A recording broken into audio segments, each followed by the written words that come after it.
Hi. Hi, friends. I miss you.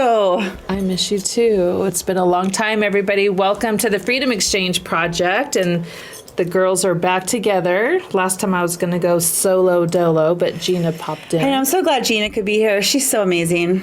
She loves you too. She's such a sweet, loving, insightful girl. So I was glad that she could fill the seat and fill it so well. I also, when I was watching it, I thought, what great fresh perspective. Yeah. You know, we have our way, and it was nice to get fresh blood in here. So it's nice to be back on this rainy Sunday in Oregon. We're going to be talking today to a lovely gentleman named Seth Ferranti, and he is doing crazy big, amazing things. And once again, Christy, who helps find our guests, let me know this guest. I said he's a wild one. He's a wild one. I did all my research, and I was like, Christy, do you know who you asked to be on our show? It's going to be a fun one. Yeah. So Seth was sentenced to 25 years for a first-time non-violent drug offense. And this is back when the war on drugs was just grabbing anybody and everybody.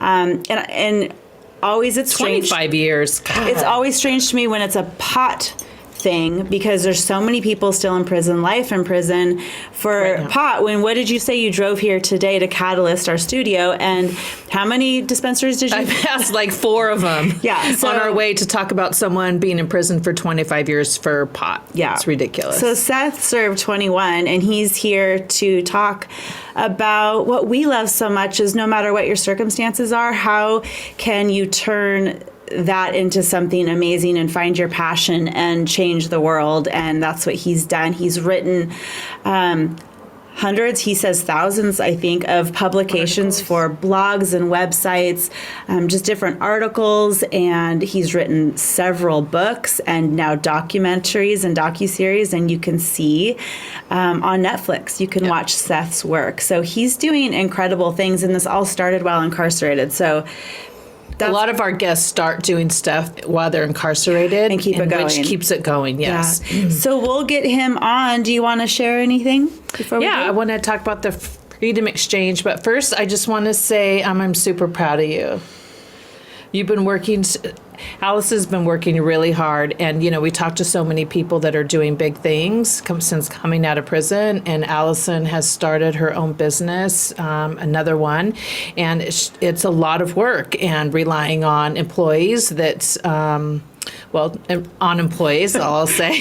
Employees. Yeah, and starting a new business during this time is really difficult, and you're doing it, and I just want you to know I'm super, super proud of you. Thank you, friend. Really Thank proud of you. I miss you, because it's a big thing. I know. I have to hike by myself sometimes now in the dark. By myself. This week, before I leave this week. Okay. All right. So let me just say real quick with the Freedom Exchange, if you guys are new here, the Freedom Exchange was birthed out of a desire to squash stigma, to elevate the voices of people that have been incarcerated, that are doing big things now and really transforming other people's lives, along with sharing their, horrific experiences. And we also talk to people that are helping those in prison. So there's just so many people doing some great things. And, you usually think of someone in prison. A lot of people that have not experienced it think of someone, bad, violent, put them away. And so we know that that's not the case. So we're bringing them out like the rebels that we are. Yes. So thanks to everyone for being here. And I'll just say there's somebody that recently just came into my life, and as brand new human in my life, and as we've started talking and she started opening up and feeling more comfortable, I'm finding out that she has a very close family member incarcerated, and that only comes up because we share our stories and we go first sometimes and be vulnerable and not have shame in that connection we have with incarceration. And then all of a sudden this other person who's very much younger than me now feels maybe another safe place or a safe place in her life. So I love that we're doing this, because it's bringing out more and more stories and squashing more and more stigma and shame. Yeah, and the other day, real quick, I was getting my nails done, and I was listening to Artie's thing on forgiveness, and she was hearing it, and it was a girl that I had never had before, and she was asking questions. I said, is that too loud? She's like, no. And then afterwards, she said, my dad is in prison. And so it took her like 3 hours to do that, because she kept talking so much, but it was a way to connect. So yeah, we love love that. It's good. Okay, now we're well, going to let's talk get to him. Seth. Let's get Seth in here. All right, people, we're going to admit him. Yes. Well, hello, Seth. Hey, what's up? Oh, Super glad you're here. Really excited to have you here. we just had to say a lot. Thank you for the opportunity. Yeah. We just had to talk a lot about all your coolness, and so we thought we would invite you back in so we can talk about your coolness in front of you. Yeah. Okay, so we were just talking about this. Do you say normally in Missouri or normally in California? Or both? I'm back and forth. Yeah, I'm back and forth. So, Okay. I was just in California pretty much since mid-April until just a couple days ago. So, I'll do a couple months out there, then a couple months here, back and forth, Yes. Well, I know that I'm going to be chasing you because you were just here near me, and now I'm coming near you in a couple days, and I think that's funny. There you Nobody's go. ever in Missouri, but I'm going to Missouri, and there you are. Awesome. Okay, so we talked about a 25-year sentence for something that you knew early on was not appropriate for your perspective on marijuana and psychedelics. I like a thing that you said to us the other day where you don't call yourself or think of yourself as a criminal, but more of a countercultural rebel. I love that phrase. Yeah. I just thought, could you kind of break that down for our audience listening, your perspective on those two things? Yeah, well, I think, really a criminal is someone who breaks the law for money. And a criminal has no problem getting violent, to enforce their rules to get money. I was never that type of person. I always tell people, I was an outlaw. I broke laws that I thought were wrong. So I sold weed and I sold LSD because I knew at a young age, 16, 17, 18 years old in the mid 80s, I knew that they had medicinal, spiritual, and therapeutical value. I knew what they had done to me, and how they had helped me. So I always thought I wanted people, and it was a contraband item, so it was hard to get.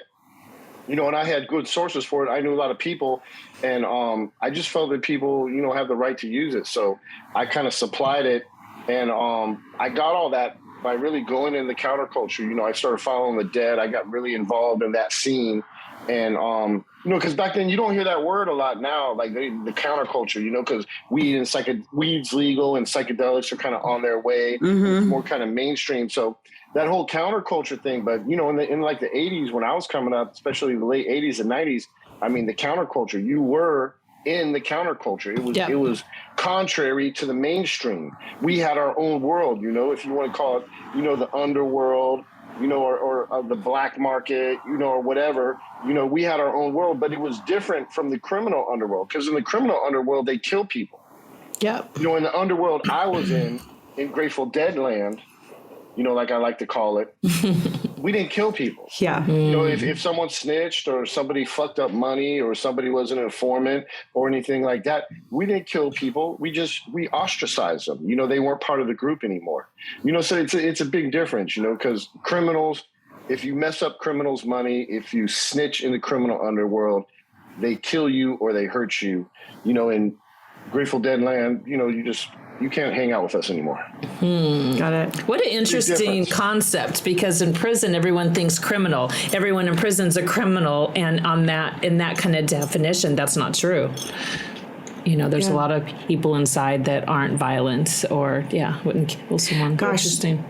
Go ahead. I think you need to draw a big line between, people that are willing to resort to violence. Like I can get violent, like if I got to defend myself, but I'm not going to resort to violence for any other means except to defend me or my loved ones or my family, Yeah. But, some people are going to resort to violence, and you have those dudes in prison. I know those dudes. Yeah. There's those dudes. A lot of them, they got those psychopath like tendencies. It's all black and white. You do this, you violate, you get punished. But, even a lot of people, like I was in the feds at the height of the war on drugs. So even a lot of the people in there, they weren't really willing to resort to violence, for just anything. It had to be something like, you were attacking them or you were trying to take something from them, and then, whatever, a man's a man, he's going to do what he has to do. Yeah. But, it wasn't, like that's a big difference between like a criminal and a gangster. and just somebody selling drugs. You know, because I mean, a gangster is a gangster, so a gangster is going to do what a gangster does, and you know, a gangster might end up killing you over money, you know, or killing you to, you know, beating you down to get you to see things their way. You know, someone who's just kind of, you know, business, you know, entrepreneur who just chose. That's how it's been the whole. I'm loving this conversation. It's a big difference. You know, when you're in there, you can see the difference. Yeah. Because you know the people that are going to resort to violence, you know, quickly, you know, and for whatever reason. So what was when you were incarcerated, what was your role? Like, who was Seth in the group of people you were spending time with in prison? Yeah, I became like I found my niche kind of as a diplomat. You know, I would, because a lot of dudes, you know, after not right when I first came in, you know, you kind of establish yourself. So, you know, it takes sometimes, you know, a couple years or years to do that. But, you know, I came in, I was real athletic. I played a lot of sports. I started taking college classes, so I was always in the law library, you know, and being that I played sports, you know, I played sports with the Mexicans. I played soccer with the Mexicans. I played basketball with the black dudes, you know, and then softball is kind of everybody plays, you know. So I was always out there, you know, either playing in the leagues or just playing what they call free rec. So I knew a lot of people. So, you know, then they would always see me in the law library because I was really into my studies and I was trying to get these college degrees, you know, which I earned an AA, a BA, and a master's through correspondence courses. So which is amazing. Congratulations. You just on said it. that really let's fast. Let's just pause. That's a big deal. Because we hear mostly a lot of people are just killing time or just not taking that effort to improve their life and enrich their life, enhance their life, because you knew you'd be out one day. Just say that again, all that you did. And what were the degrees in? So I earned an associate's degree from Penn State University in liberal arts. I earned a bachelor's degree in, I think, like humanities from University of Iowa. And then I earned my master's in like liberal arts from California State, Dominguez Hills, all through correspondence. And I always like to say, too, that the prison didn't pay for my education. You know, because sometimes I do these podcasts and, you know, like one of my friends or my wife or somebody will like look online and they'll see the comments and people always like to say, oh, well, you got a free education. You know, I'm still paying the bills because people always want to, you know, hate on you, especially like the screen gangsters on YouTube and stuff like that. But so I always like to, you know, qualify this statement, you know, saying, you know, my parents paid for those correspondence courses. You know, they cost money. You know, when I first went in, they did have a program through the Pell Grants, right? You know, where constructors, I was in SEI Manchester, and instructors from Eastern Kentucky University were coming in. But that was my first 24 credits. After that, they abolished that program for prisoners because prisoners shouldn't get free education.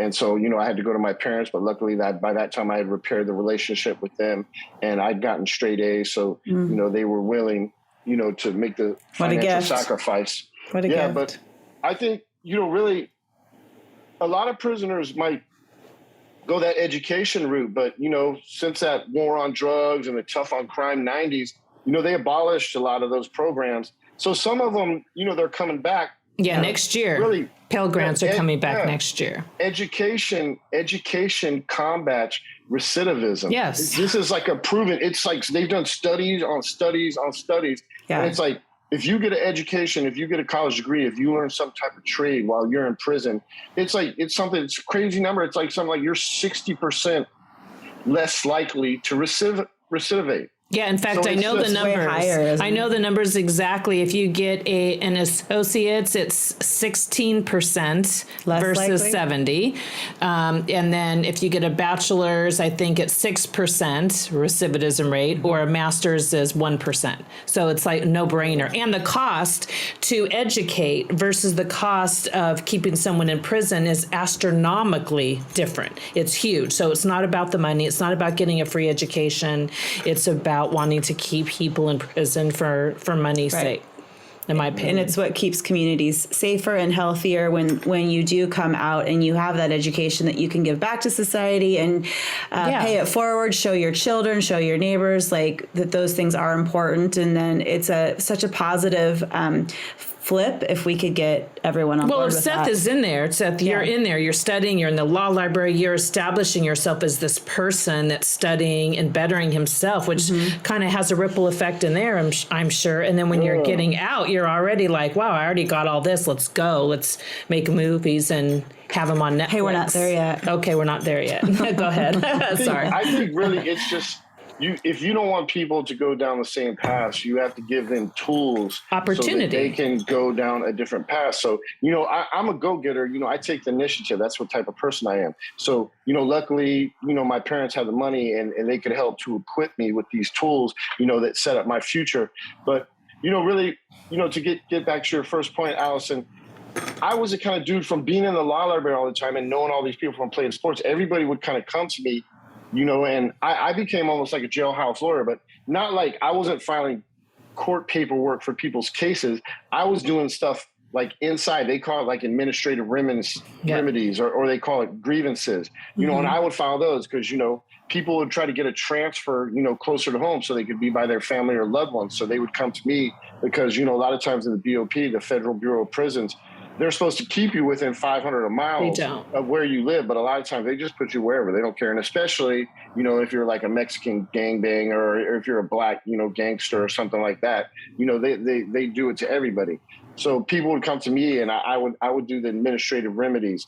People that would get locked up under investigation or get some type of charge, institutional charge, and then they would get hit. They would like take their visits for 5 years. They would take their commissary for 5 years. They would take their phone for 5 years for like a dirty urine. And it's like, well, how are the drugs there in the first place? People are getting dirty urines. Yeah, but why don't you look at the source of the root of the problem, not just the reaction to the problem. So these dudes would bring me these shots and I would fight them, I would fight them on the institutional level. I would fight them on the regional level, to the warden, the regional level. And then I would fight them on the central, the BOP central office. And a lot of times what I would do, I would go to the law books and I would search those, I would find people that beat those cases right in court. So then I would apply those issues to my administrative remedy, and I would write it like a legal brief. So then, the warden might deny it, but by the time it got to the regional or central, they're going to look at it. Their lawyers look at it and go, well, there's already a precedent for these type of cases. If these people decide to take this to court, they're going to win. So then they would like overrule it and give the people their good time or phone or whatever. So I kind of got a reputation over the years. I got to the point where eventually I told people, like, if you wanted to talk to me, you had to give me like 4 books of stamps, basically like $25. Payment. That was my consultation fee. But, starting out, I would do a lot for free. Starting out, I was just typing up for guys, because they didn't have a typewriter and couldn't afford it. They know how to type. So I started out typing, and then, after 2, 3, 4, 5 years, I kind of developed into this guy that would help people. But of course, you got to have a hustle in there. You got to live. So, Of course. Yeah. I don't work for free. Mine was making cards. So yeah, everyone has greeting cards. Yeah. But it would have been great to have someone like you in ours. So does everybody receive you well being that guy, one of the guys people can go to? Like, are the COs cool with that? Or other people you're incarcerated with cool with that? Or do you get any pushback because you have this wisdom and this ability and this that's a great question. Favoritism? Like, people are coming to you like you're a threat to them. And I know in Carswell, women would get sent away, like knowing that they had, they were helping. Because they were helping in the middle of the night, all of a sudden. Because you're a pain in their ass. Yeah. No, I did get transferred a lot. Not really for that. I started getting transferred when I started writing and I started exposing stuff that was going on in there. That's when I started getting locked up, and that's when I started getting transferred. But, basically I was in 8 federal prisons in 21 years. So basically, like every 2-3 years, I was getting transferred anyhow. The feds kind of do it like that anyhow. But I don't know, with other prisoners, everybody was pretty cool. Because, in there, it's about respect. They have all these, you hear all these words like respect, honor, death before dishonor. And like, you might've heard them like in pop culture or mafia movies or, even prison movies. And in there, that's kind of these codes, they have these codes that you have to live by. And it's really these kind of twisted sense of respect and honor, because really respect and honor in there, it's like, it's okay to do everything except like snitch on somebody or be a pedophile or be like a rapist. Everything else is like free reign. You know what I'm saying? You can do whatever you want, you know. Cool. But, you know, at the end of the day, if you want to get that respect, you know, and I'm sure it's the same in a women's prison, you know, you got to be willing, you know, to fight for what you believe in and stand up for yourself. Because, you know, if you don't stand up for yourself, like even though I was in the law library, I was doing stuff. It's like, you know, nobody could come to me like, oh, you're just doing this for me, you know, because then I'll be branded like I'm a chump. You know, and then once that, then it's like it's like open season, and then once it's open season, the people that are going to prey on you the most are the people of your same skin color. You know, that's interesting. Huh? I didn't know that. Yeah, that's how it goes. A thought came to my mind when you said like every 2 to 3 years you were transferred. I kind of think of that new kid on the block syndrome of being a young kid that gets moved around along a lot. They don't get their, not that you want to build roots in prison necessarily, but at least like friendships and support systems and familiarity a little bit. So how did that live inside of you, always moving? Well, you know, the cool thing about prison. What's the cool thing about prison? Christy wants to know. I've got to hear this. This is the cool thing. So once you establish yourself, is like you're like a stand-up convict, which I established myself like that. So I was a stand-up con. So let's say I'm in FCI Manchester. I'm transferring to FCI Beckley. You know, I tell all my homies, hey, I'm going to Manchester. They say, where are you going? I'm going to Beckley. So they're like, oh, our homeboy's up there. You know, maybe I don't know the homeboy. So they write me a kite. They write me a note that says, this is my man, Seth. You don't know him, but he's a fucking stand-up dude. Look out for him. And I go right there, and I go find that dude, and I give him that fucking kite.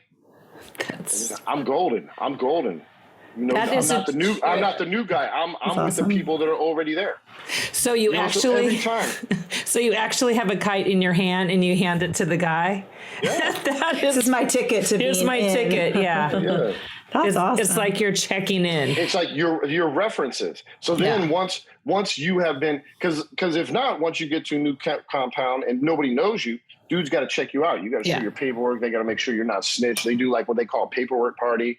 You know, where your dude's in your own block. The other white dudes will come to you and they'll be like, yo, man, you know, what's your charge? And you say, blah, blah. Okay, now we need to see your paperwork. Yeah, they don't do that. And they will sit in a cell. They'll bring you in a cell and there'll be like 4 or 5 dudes and they will literally like read your paperwork.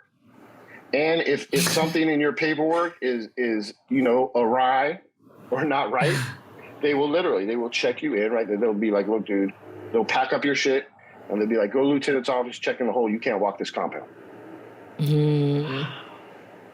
They don't do that in women's prisons. At least I've never experienced that. That's usually more the higher level you are. So this is, you know, I did 12 years in the medium high. So the medium highs is like a level 3 on a 5-level scale, you know, with the level 5 being like a Supermax, right? You know, like, you know, in the level 4, you know, so this is difference. I did 12 years in the level 3s in the medium highs. So they call those gladiator schools because people fight. You have to fight. If you don't fight, you're going to get exposed, you know, and they do all different little weird moves. Dudes try to move in on you. They got different angles. Like it might be like the first time, like they move in on you. Like they're like, hey, yo, man, you go to the store, give me an ice cream.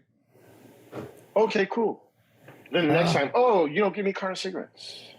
So you got to be really wary of people asking you for your stuff. Like you got to cut stuff, you know, like I always tell dudes that are going in, you know, I say like your first response when somebody asks, don't be nice. Tell them, say, no, man, I only got money for me. You know, once you know somebody and you're friends with them and you see how they are, you know, okay, yeah, then you can form relationships and you can do that type of stuff. But when you first get in, dudes are trying to cut into you because everybody has an angle. And a lot of dudes don't have money in there. So if they see you got money, they're going to try to cut into you and they're going to try to get a piece of that money. But, you know, I did those gladiator schools for like 12 years. That's harsh. Whew. That's boundaries. That's where you learn boundaries. So that's where I learned to fight. Yeah, he's like, boundaries, no, fight. Like, hey, that's why I got a scar here. I got a scar here. I got my nose broken 5 times. I don't have a knuckle right here. Wow. You know, but whatever. I was a young man, so that's what the young men fight, you know, when you're put in those situations. So, but really, I was lucky because I was only in the mediums, you know, because you know what they say in the penitentiaries and the level 4s, right? The USPs. What? They say, boys fight, men kill. Damn. So, I mean, it's a big difference. So, you know, I was lucky. I just had to fight. I didn't have to kill nobody because if I had to kill somebody, then I could have got a life sentence. So what are they? Dudes. So what do they say about level 5?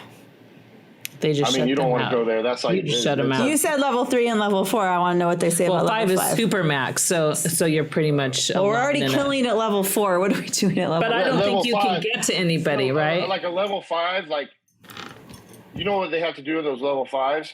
Like they have to kneel down to piss in the toilet. Because if you got a cellie, if you want to get another guy in a cell, right?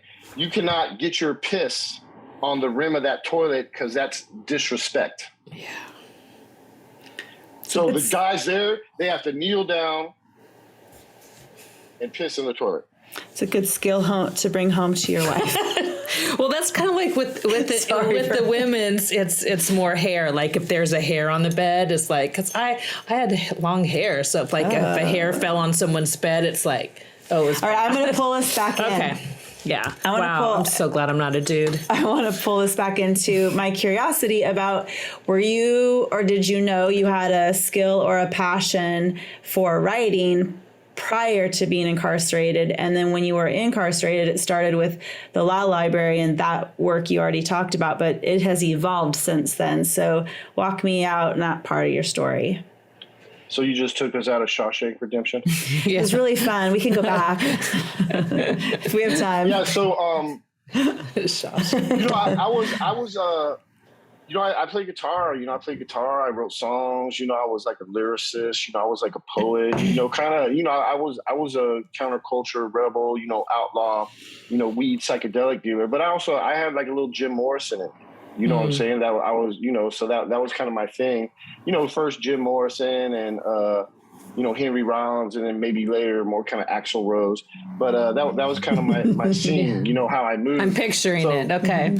Yeah, I had long hair and everything. I was like a little metal dude. So I had like that creativeness in me. Yeah. And even like when I was really young, like 13, 14, probably like 10, 11, 12, like I used to play Dungeons and Dragons, and I was like the dungeon master. So they give you these little modules, but I used to have the modules that kind of give you like a little layout of the land and give you the basics, but I would like create all these worlds based around these modules for like these campaigns that I would run. Awesome. And I would have like my brother and like 5 or 6 other dudes, like when I remember like probably like 10, 11, 12, before I got into the drug scene and stuff, like people would come over and we'd like play D&D, like all night. Like we'd have like 7-8 hour sessions, and I was like the dude orchestrating everything. So I'm not surprised. I had that creativeness in me, but and I a couple of times like I wanted to write, because I've always been a real big reader. I always loved like Hunter S. Thompson.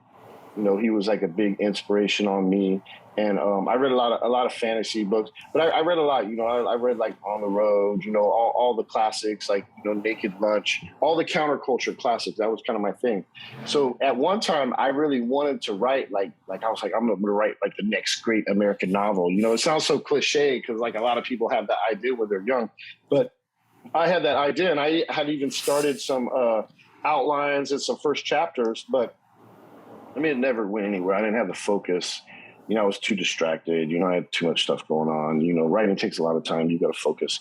So, maybe the idea was there, but I don't think the idea really, really took hold until I started taking the college courses, and I started taking like the journalism. I started taking like the creative writing.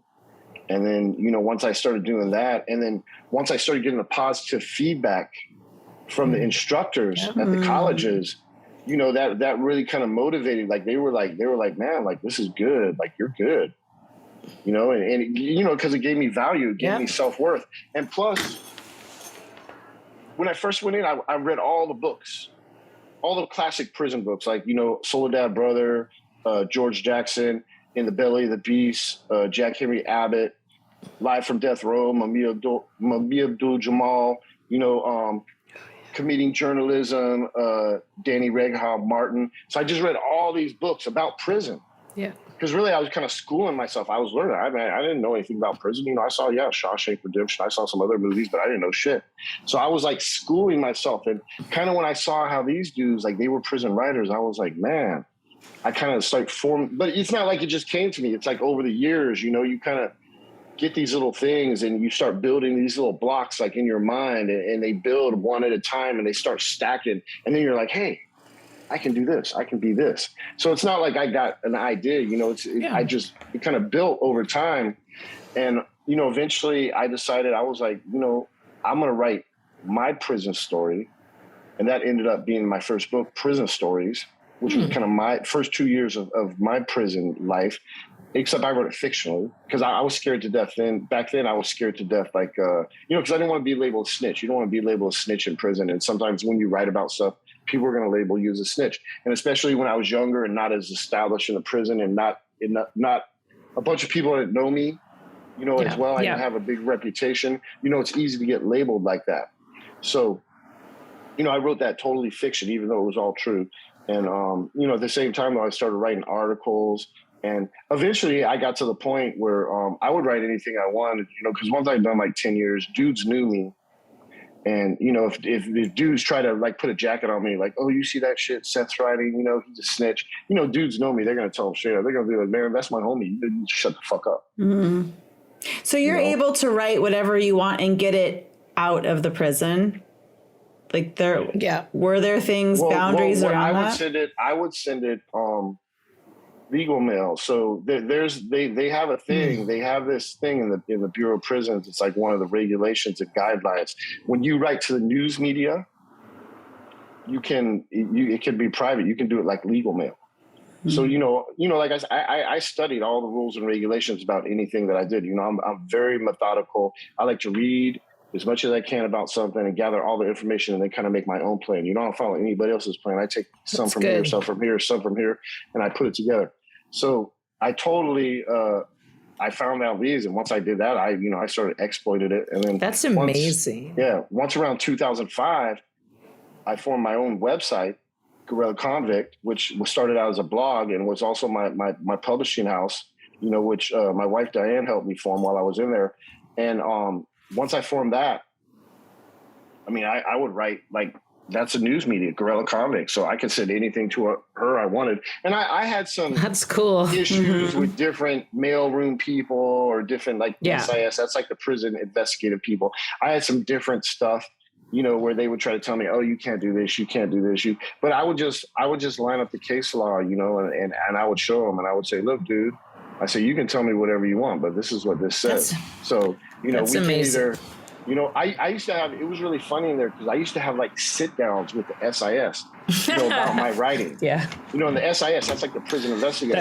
And I would sit down because it would be like almost like a blackmail session because they'd be like, well, we don't want you to do this. And I'd be like, oh, well, I think I got the perfect right to do that. They'd be like, well, we're just going to lock you up and ship you. I'm like, well, if you do that, I'm going to start putting the retaliation paper right now. So you can't do that.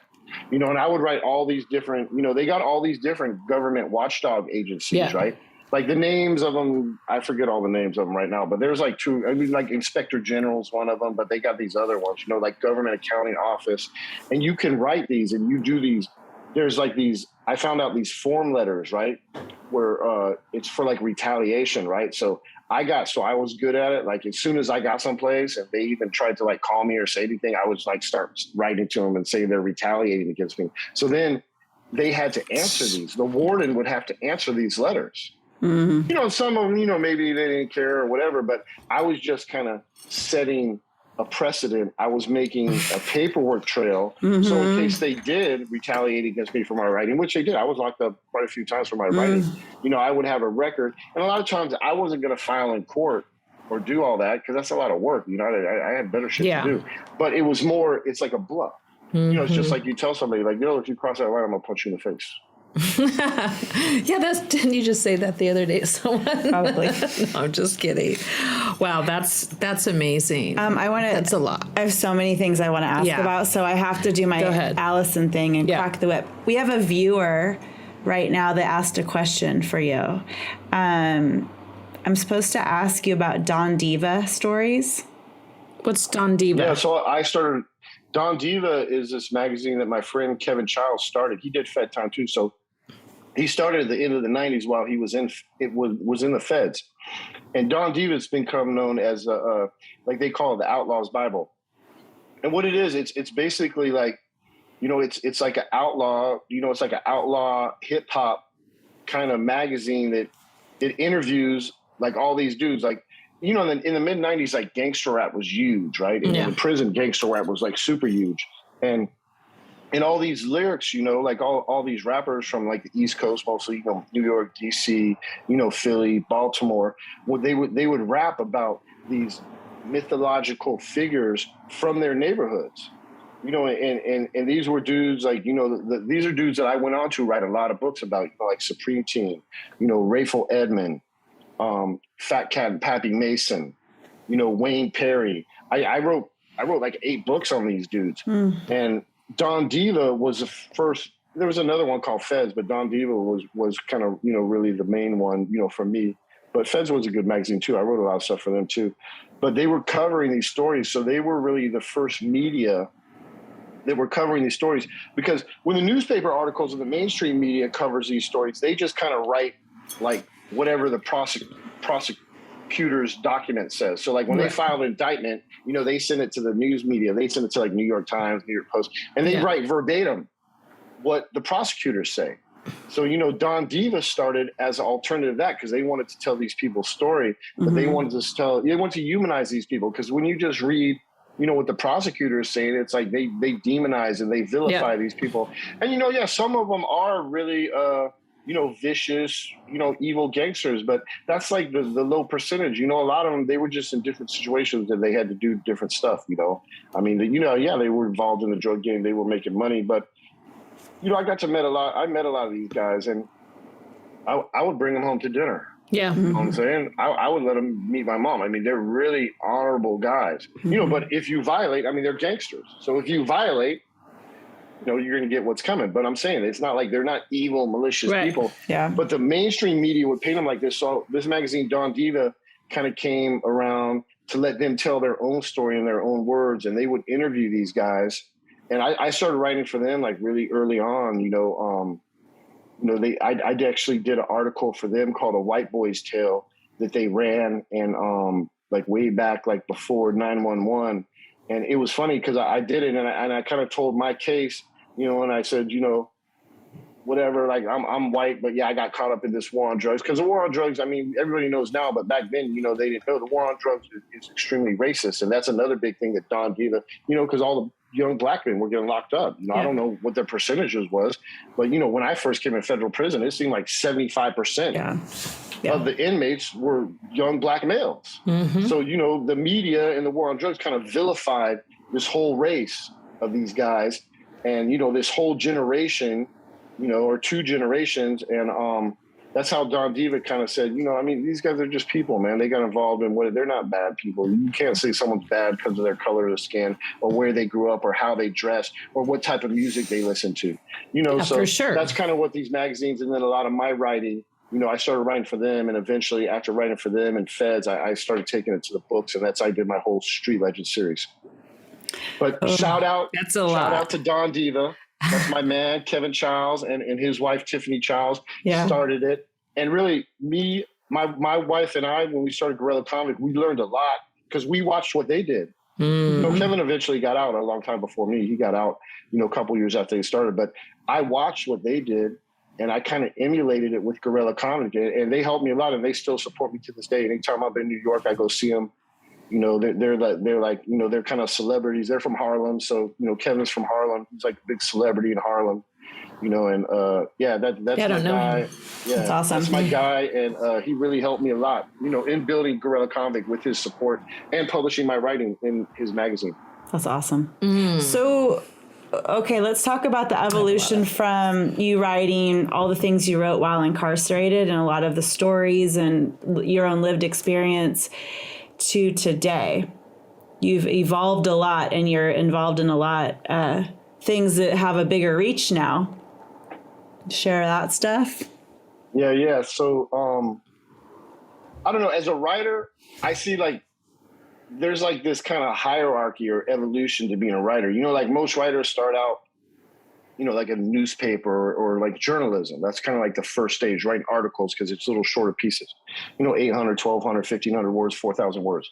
Even a feature is only like 4,000 words, you know, in a magazine. So then after that, you kind of see some writers, they kind of move up to the next level and they start doing books. Because now you're talking like 60, 80, 100,000 words, to put a book together. And I say this because it's more like the focus, because as a craftsperson, you focus. So you as a journalism, you're focusing on these, shorter, tighter pieces. And some people are fine with that. Some people do that their whole life, or some people, that's what they have the ability to do. I'm not knocking anybody that doesn't move up to the next level. If that's what they want to do, that's what they want to do. And some journalists get paid extremely well. I did for a while. But then you move up and you do books. It's a bigger commitment of time. It's a bigger process. It takes a lot longer to put together. You have to kind of hone your craftsmanship, not only over 1,500, 4,000 words, 60, 80, 100,000 words. It's a much bigger commitment. Yeah. So then I see, for me, the ultimate for a writer is you move into film. Because then no one's going to see your words. No one is going to see your words in film. Yeah. But still, every film, the basis is a script. A writer writes a script. So to be able to write your words that nobody's going to see and make it translate to film visually, to me, that's the highest level of being a writer. That's cool. That's why people who write scripts and TV shows and stuff like that's why they get paid the most, because it's the best. Maybe not necessarily the best. I don't know. You'd like to think only the best, because there's probably some really, really good journalists that never made it to that level. But usually the cream of the crop of writers are the ones that make it to film. Just like if any type of profession, the best people are going to make it to the top and they're going to make the most money. But, it's also, you have the right connections. You have to know the right people. You have to get the right exposure. So it's a lot goes into it. And it's also luck too. A lot of things in life are luck too. Being the right person, hard work, the right place at the right time. Mm-hmm. So yeah. Go ahead. But we have, as in an interest for time, because I have so many things I want you to share. Tell us the things that you have done in that world now. All right. So when I first got out, I did this little series called Easter Bunny Assassin. That was kind of like my guerrilla film school, and really my last 2 years, I wanted to become a filmmaker. I was like, man, I'm going to do this. When I got my master's degree, I took a lot of film courses, and I wrote a lot of scripts. So, I kind of practiced and honed my trade. So I did the Easter Bunny Assassin. It's on YouTube now. It's kind of like this little, ridiculous kind of fantasy crime story that I actually came up with in prison and started writing. And then it was weird because I got out in 2015, and that's like when this show Making a Murderer blew up on Netflix. And it really put a lot of emphasis on the true crime genre. So right when I got out, all these people are calling me because I have all this material. I've been, I got thousands of articles, that I've written, been published. I got all these books. So all these people are calling me, these film producers. They want me to be a talking head in their documentary, That's whatever awesome. subject it was. So I did that maybe 3 times, and I kind of looked at it, I was like, man, I can do this. I wanted to make film, but I didn't really know how to make film. But once I saw it and I was on a set and I experienced it, and then I did other stuff. I worked on some other productions. I actually was a extra and a stand-in on Escape at Dannemora. That was like a Showtime production with Ben Stiller and Benicio del Toro and Paul Dano about the big New York prison escape, in upstate New York. So I was on that set, and I was just doing everything I could when I first got out to be involved in film, but mostly to learn. I was trying to learn, because I acted in some films. I didn't really want to be acting. I like to be, I like to talk, but I like to talk what I like to talk about. I don't like to talk about some lines that somebody else wrote. Right. So, being an actor, you gotta yeah. So he's like, nah, I'm not saying that. I really got my big break on, I worked on White Boy. So I met this guy, Sean Reck. He's based out of Cleveland, Ohio, Transition Studios. I actually interviewed him. He had this movie called A Murder in the Park that was on Showtime, and I interviewed him for Vice. And I think the editor even ended up killing the piece, but I formed a relationship with him, and he kind of cut his teeth. He did 200 Crime Stopper shows for all the networks, and then A Murder in the Park was his first feature doc. And he had won 9 Emmys, regional Emmys in Ohio on all those Crime Stoppers. So he invited me up there. And we started talking about ideas, and I showed him the articles I wrote for Vice News, and these other websites about White Boy Rick and his plight. And he had heard that they were making a Hollywood movie about that. So he was like, man, let's make a doc. So that's what we started making the doc. And the agreement I made with him was like, you know, like, I don't want any money up front. You know, I don't want you to buy my idea. I go, I want you to fly me into all the shoots. I go, I want you to, you know, show me how to be a director. I want you to show me how to make a film. I want you to show me the business side. And over the 18 months that we made White Boy, he did that. And so that was like a film school for me. That was like invaluable. That's and amazing. I kind of took that. And at the same time, I started working on this film called Nightlife. It's going to premiere July 17th here in St. Louis as part of the St. Louis Filmmaker Showcase. Awesome. And yeah, and that was like a local story that I found, you know, because I didn't have any funds. Nobody was investing money in me back then. So this was something I just found, like some college kids that wanted to shoot. And I convinced them to come out with me in the middle of the night. And we followed this guy, the Reverend Kim McCoy, and his group Nightlife around. And they walked the streets in the worst parts of St. Louis from 10 p.m. to 2 a.m. on Thursday, Friday, and Saturday nights. And they call themselves, they're like a ministry of presence. So, you know, they bring food for the homeless, you know, and, you know, like socks, underwear, blankets in the winter, you know, water, you know, they carry Narcan, you know, in case somebody's overdosing. They try to get the homeless in shelters. They try to get the drug addicts into rehab, you know, and they just kind of they're just out there, you know, talking to people, embedding themselves in that nightlife, you know, with the gangbangers, with the prostitutes, with the drug dealers, with the homeless, with the drug addicts, you know, with all the crazy people that are out there. And they do it mainly because they're violence interrupters. So, you know, they formed all these relationships and they embedded themselves in the fabric of this nightlife. So, you know, when beefs do come up, so the guy, the Reverend Kim McCoy, can go talk to these youngsters, you know, to try to stop the violence. That's his whole thing. He's like a man on a mission, you know, to kind of save his community. So we filmed for 2 years, off and on for 2 years. We edited for like 3 years, and now that's finally ready. And that's going to be like my directorial debut. It was like a local story. And really, Sean Reck, the director of White Boy, you know, I told him, I said, I want to make a film. He said, so find something local. He goes, get some college kids. You know, he finds something that's not going to cost a lot of money, you know, and he goes, just do it. Get all the footage, man, and you know, make it into a film. So it took a long time, but, you know, That's awesome. Then and now, at the end of the pandemic, White Boy, it had an 18-month run on Stars.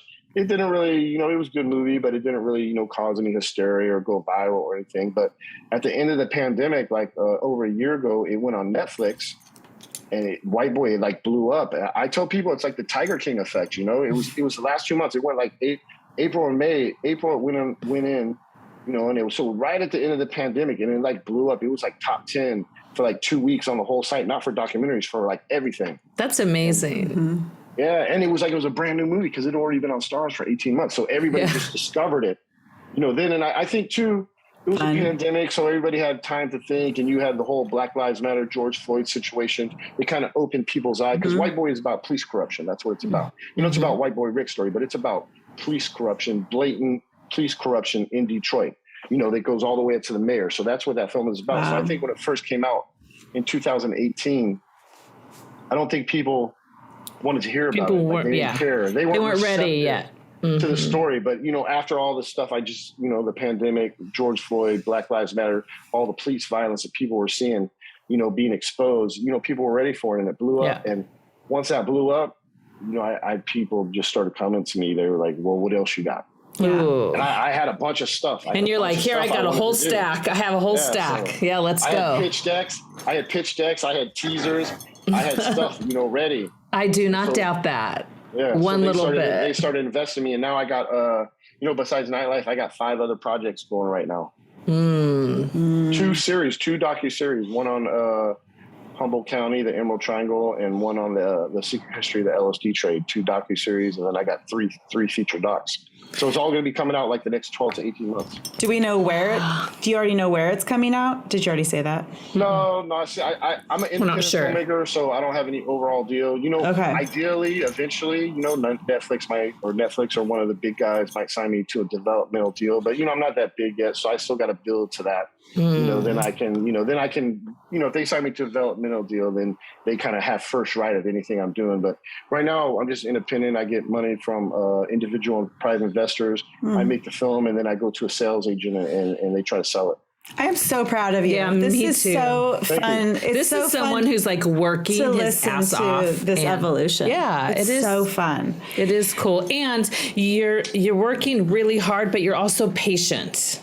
You know, so it's like one of those things that like, I need it now. People or myself will be like, work, and then feel like well, really, I felt I was going to be in the position I'm in now. Like after I got out 2 years, it just took 7 years instead of 2. Mm-hmm. You know, when I got out, I was like 2 years. You know, but it's like life, man. You go through the ups and downs. Yeah. Sometimes stuff doesn't happen. You know, you get depressed. You know, I had a couple.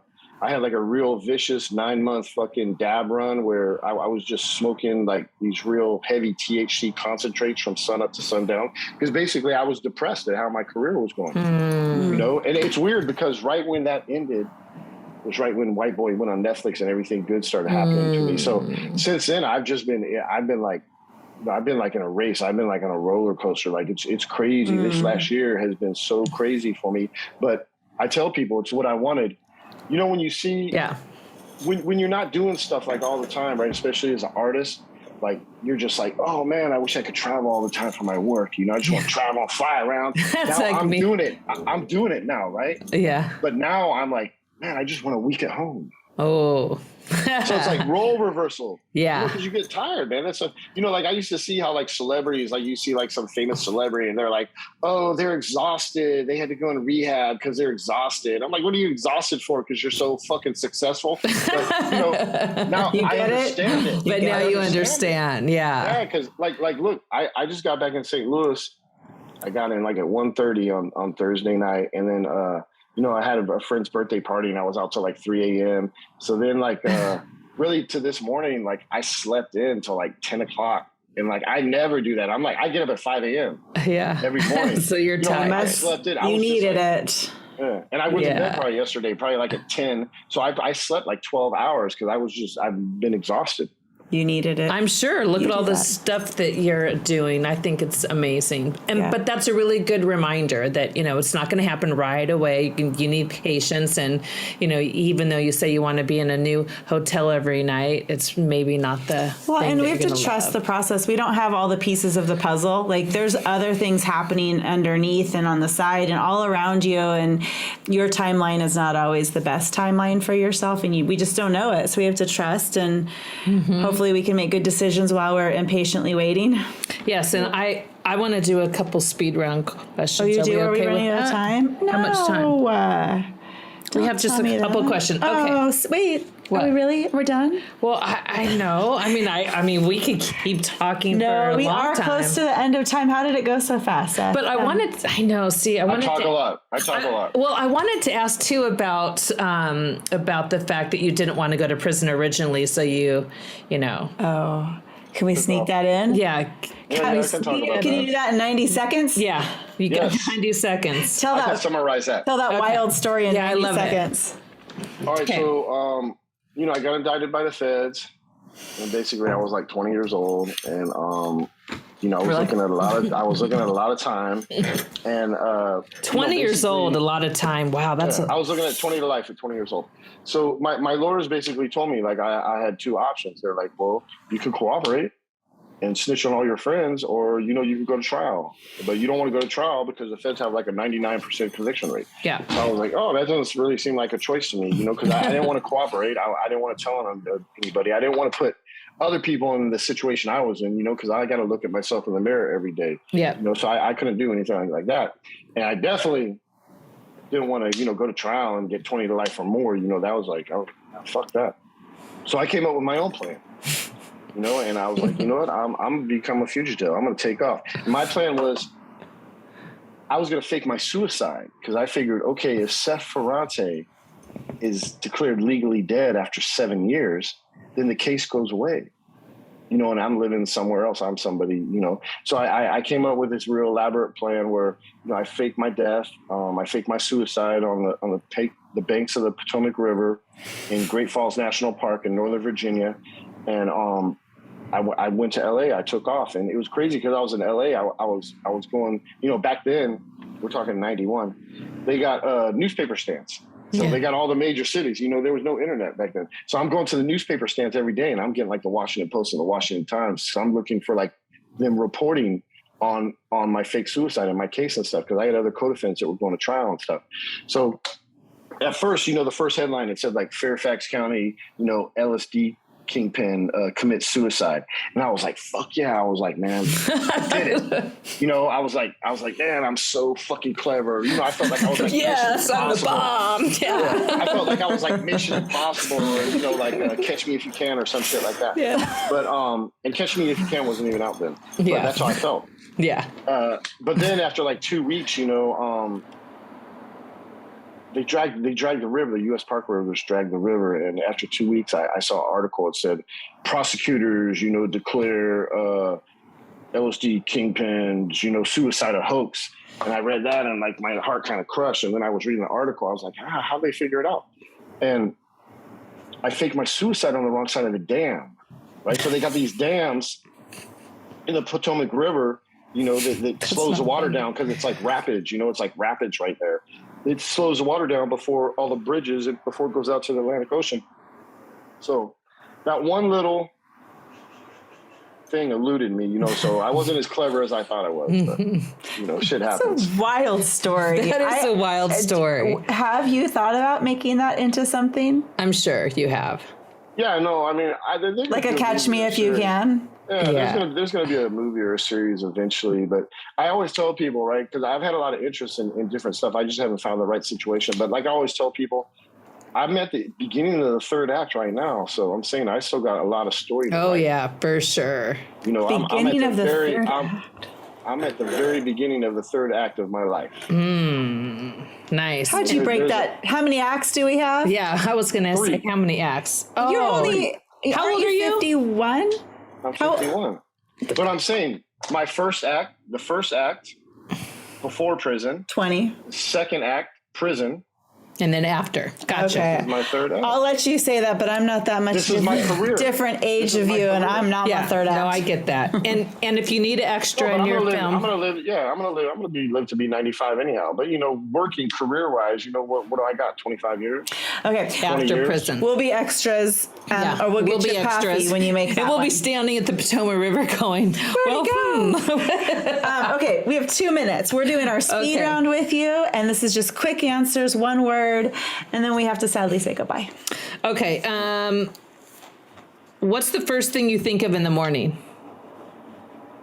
What I have to do, what I got to do that day, like, where I got to go, Okay. where I'm supposed to be, what responsibilities I have, what commitments. I'm always constantly checking my email, my calendar. I'm glad you hit me up today, because I completely slipped my mind that I had to do this. Good job, Chris. You texted me and I was like, oh yeah, I gotta try. I'm like, right? Okay, no And problem. you told me you gave me enough time ahead of time that I could plan it into my day. Yeah. This is not our first rodeo. Yeah, we know we've to done do this a that. few Let me times. tell you. Okay, so are you mountains or beaches? Mountains. Mountains, okay. where he's going. Are you a morning or night person? Morning. If you can go anywhere in the world, where would you go? I like Amsterdam. That does not surprise me at all, Amsterdam. Okay, tell us your hidden talent. I'm relentless. We know that. That's not hidden. That's not hidden. That's Do you have very another? obvious. Do you have a hidden one? I'm actually a pretty nice person. That's not hidden either. Yeah. We I'm can pretty tell fair. you. I'm a gentleman. Oh, those are hidden talents. Yeah, yes, the high Only one. the Now special people those get can to come know out that. since you got out of prison. Those can come out. Okay, let's see. Salty or sweet? Sweet. Let's see. What compliment do you get the most? I don't know. I think a lot of, I get, it's weird. I get this, I don't know if it's most, but I get it a lot. Like people thank me for my sacrifice, like people from the cannabis and psychedelic culture. Like when I'm around them doing these couple projects that are focusing, like the guys, they come up to me, like they thank me. They like, it's like they thank me for my service. Like I'm like I was in a war, like I'm a war hero or something. And it's really, it's really humbling, cause Because these are like, they just come at you and they're like, thanks, man. And I'm like, for what? They're like, not for doing all that time, man. You did that time so other people didn't have to do it. Yeah, and there's still so many people in prison right now for life. You are pot. in a battle. Yeah. You are in a war. For pot. Okay, one last question. On a scale of 1 to 10, how cool are you? Oh, definitely 10. Oh, yeah, for sure. We know that. We love that. She loves that question. Yeah. But we already because I love all our guests. guests say 10s. Because Sometimes they say like 14 or something. Yes, but I think you're a 10 for sure. Okay.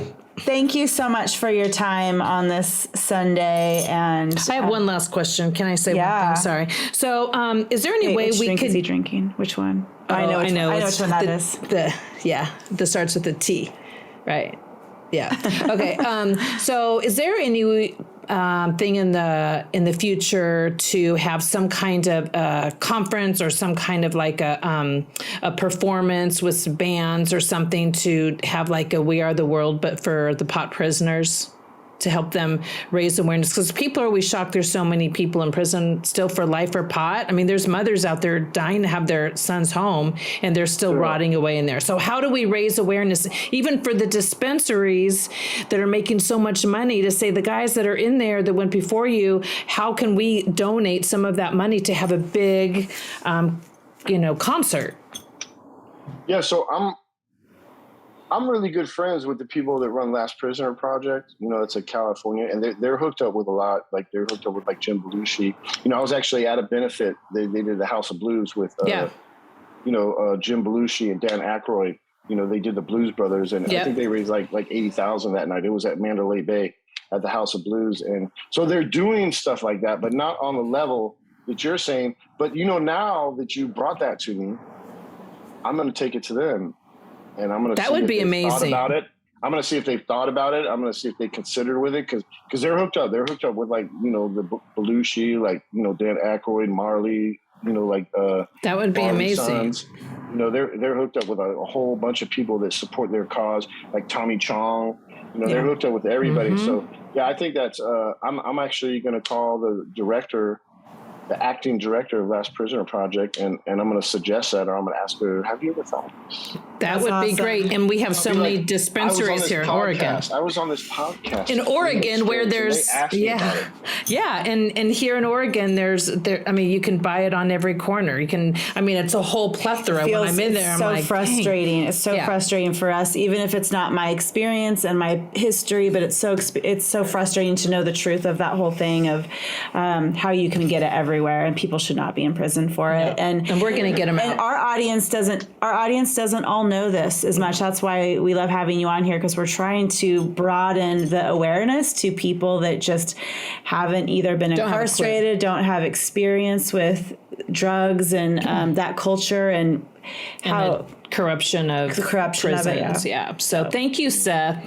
That was awesome. Great. That was fun. We had a great time. All right. Okay. Thank you. Have a great time in Missouri, and I'll wave to you when I get there. Yeah, and we'll put in the show notes all the information so anyone can buy your books or watch the shows that are coming up. Yeah, okay, come find you.